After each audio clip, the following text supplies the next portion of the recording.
तो हेलो दोस्तों, आज हम स्टार्ट करने वाले हैं बीए फर्स्ट सेम का general equation of second degree.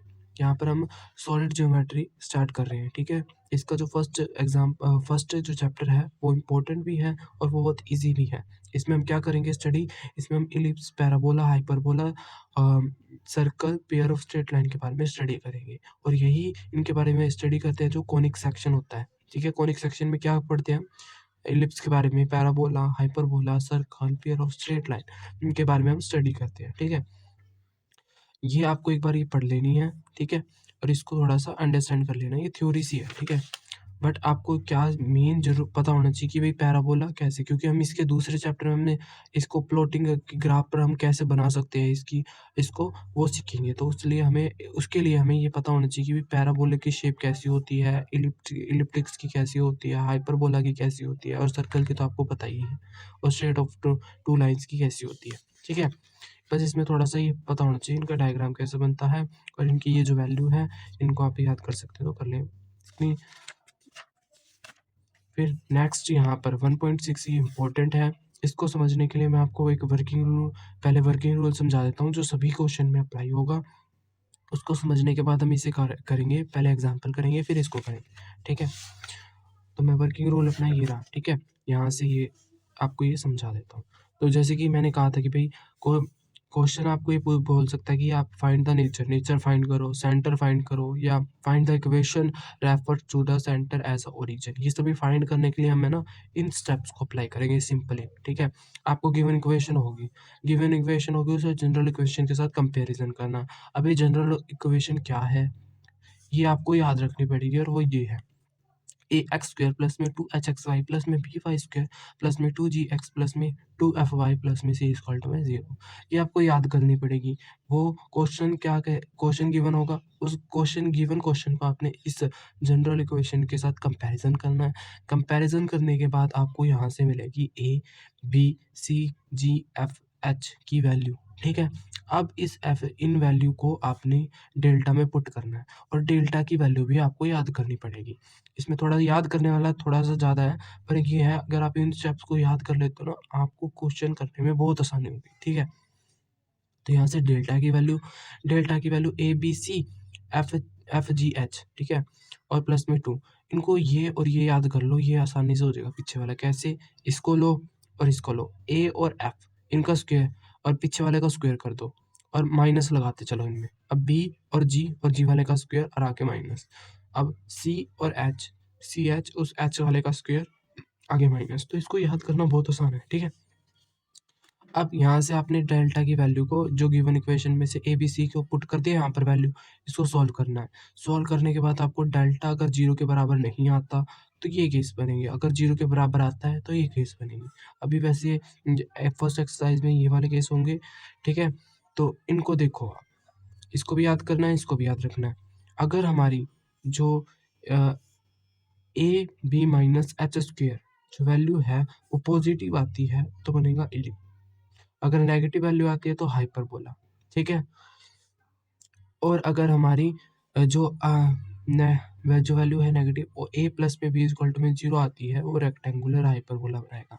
अगर हमारी value A B minus H square equal to में 0 आती है, वो पैराबोलिक। और ए इक्वल टू में बी आए और एच इक्वल टू में 0 आए तो हमारी सर्कल वैल्यू होगी, ठीक है।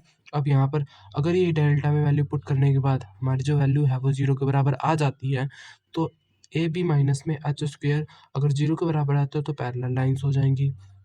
ये परपेंडिकुलर लाइन्स हो जाएँगी, A plus B equal to में 0। A B minus H square अगर 0 के बराबर नहीं आता तो इंटरसेक्टिंग लाइन हो जाएगी। तो ये आपको है ना स्टेप 3 तो याद करने पड़ेंगे अच्छे से। अब फोर्थ ईज़ी है, इसमें हमें क्या निकालना है? सेंटर।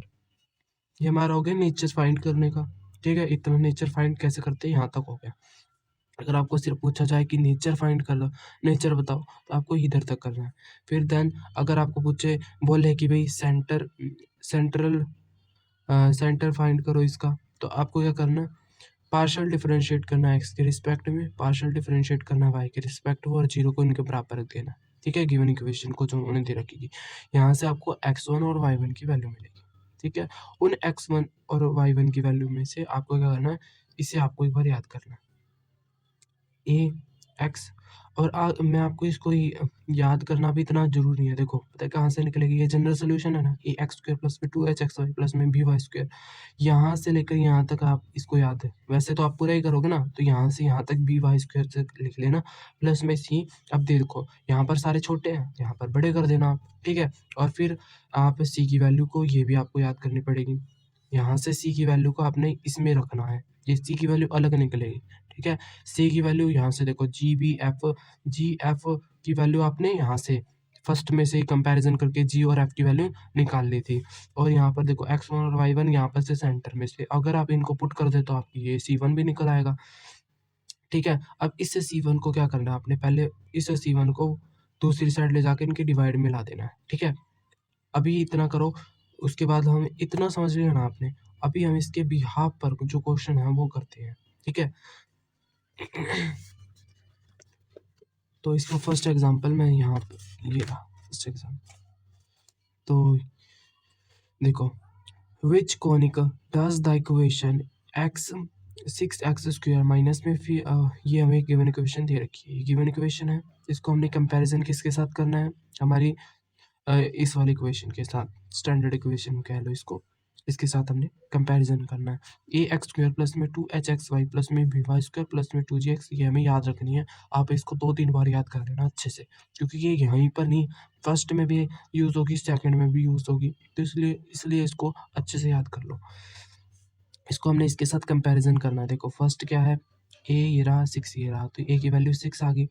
तो यहाँ से देखो बी की वैल्यू क्या आई है, जो एच की वैल्यू आई है वो हमारी 2h है। देखो यहाँ 2h और यहाँ 5 है, तो हमें क्या करना है, 2h इज इक्वल टू में 5, h इज इक्वल टू में 5, और यहाँ पर आ जाएगा माइनस में, और ये माइनस का था 5, तो यहाँ माइनस आ जाएगा, ठीक है।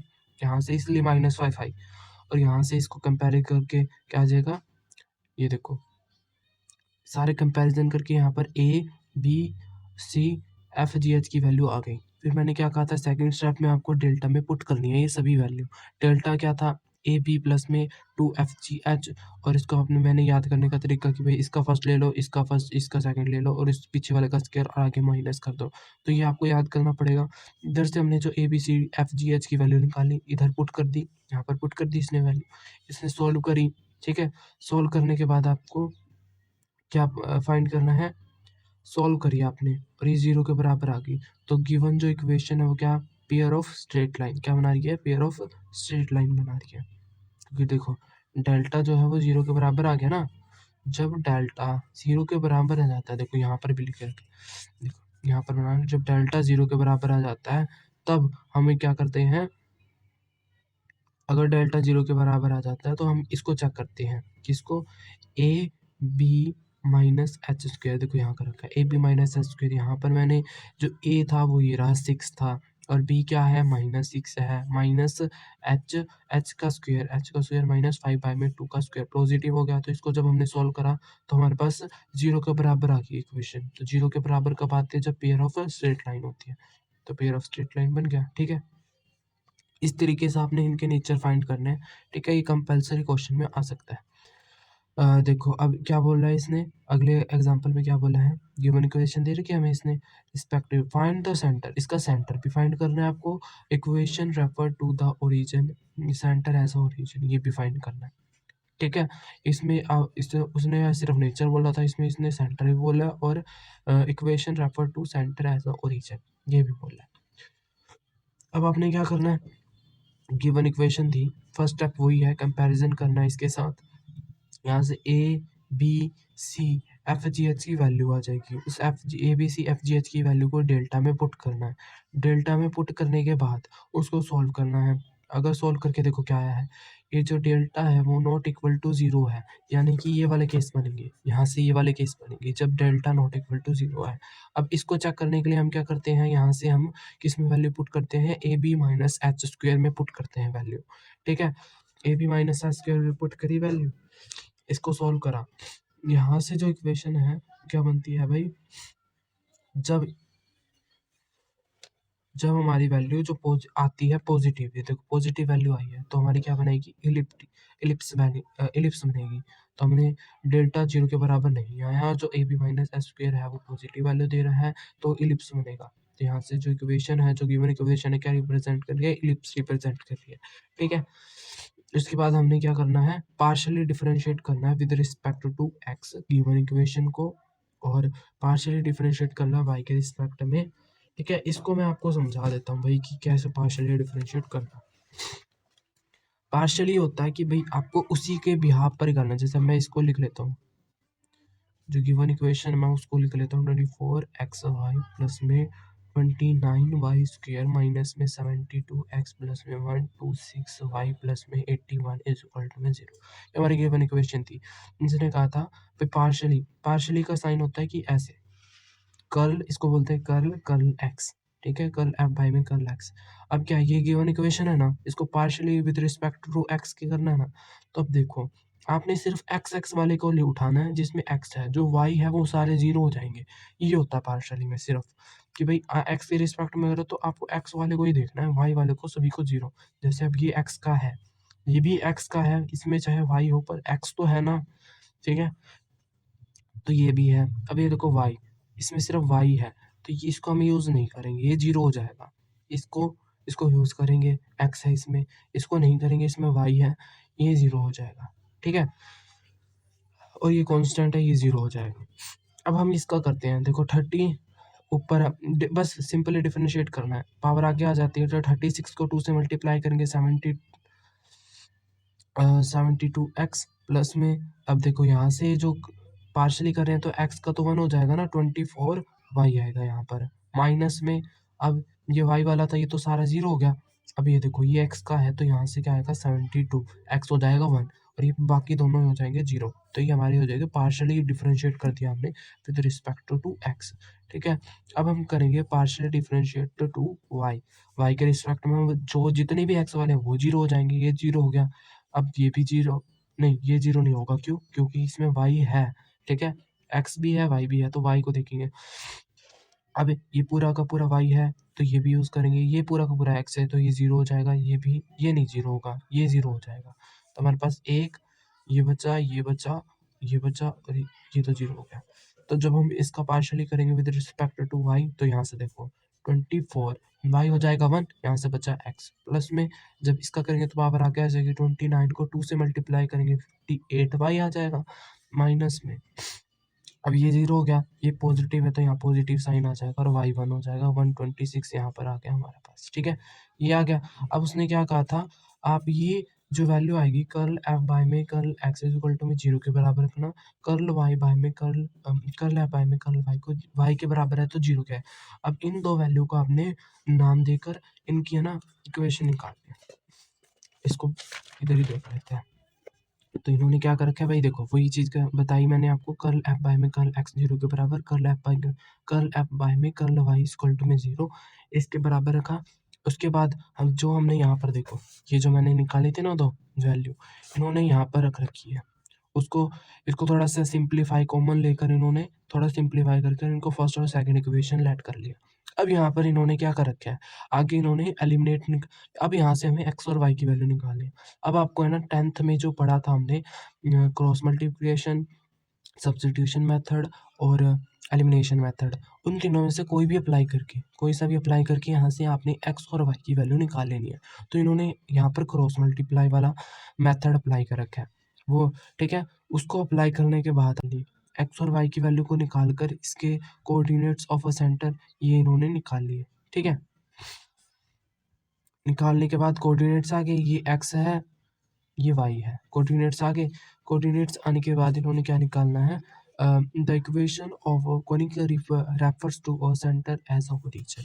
अब ये निकाला ना, देखो हमने फर्स्ट नेचर फाइंड तो करना ही करना पड़ेगा, फिर सेंटर इसने बोला था फाइंड द सेंटर, सेंटर भी फाइंड करना है वो हमने कर दिया। अब equation refer to the centre as a origin, इसको फाइंड करना है। तो अब हमने ये स्टेप उठाना, the equation refers to as a origin. तो इसमें हम क्या करते थे, मैंने आपको बताया था कि आपको इसको याद रखने के लिए जो जनरल से इक्वेशन है ना, उसके बी तक की वैल्यू को कैपिटल अक्षर में लिखना, बाकी सारे को C1 लेट कर देना, ठीक है। तो यहाँ से ये हो गया, और जो ये C1 है उसकी वैल्यू आपको याद रखनी पड़ेगी, यहाँ से आपने C1 निकालना है। यहाँ पर हमने देखो जी एफ और यहाँ से हमने देखो ये हमारे पास कहाँ है, ये देखो जी, एफ और सी की वैल्यू यहाँ से उठाई और हमने यहाँ पर पुट कर दी। और यहाँ से जो x1 है, ये y1 है, यहाँ पर ये आए हैं ना, यहाँ पर पुट करके इनको सॉल्व करके हमारे c1 आ गया। c1 आया हमारा 81। इसको सॉल्व करने के बाद हमारे पास आया 81। ठीक है, 81 आ गया। अब यहाँ से हमने क्या, सॉरी, देखो ये देखो पूरा निकाल रखा है इन्होंने, 81 नहीं आया। जी हमारे पास -36 था, x1 ये था 2, यहाँ पुट करके इन्होंने सोल्व करके -180, यहाँ से हमारे पास C1 आ गया। अब हमने क्या करना है, जो ऊपर वाली इक्वेशन है उसमें हमने C1 की वैल्यू को पुट कर देना है, यहाँ से जो निकाली है, ठीक है। अब इस C1 को हमने वहाँ ले जाना है, ये पॉजिटिव हो जाएगा। अब इनको मल्टीप्लाई में पढ़ा डिवाइड में ले आएंगे, इसको नीचे लेके आना है, नीचे ले आएंगे, यहाँ पर 1 बचेगा। ये हमारी रिक्वायर्ड जो इन्होंने बोला था ना, equation of the conic refers to the centre as a origin, ये हमारे पास निकल चुकी है, ठीक है।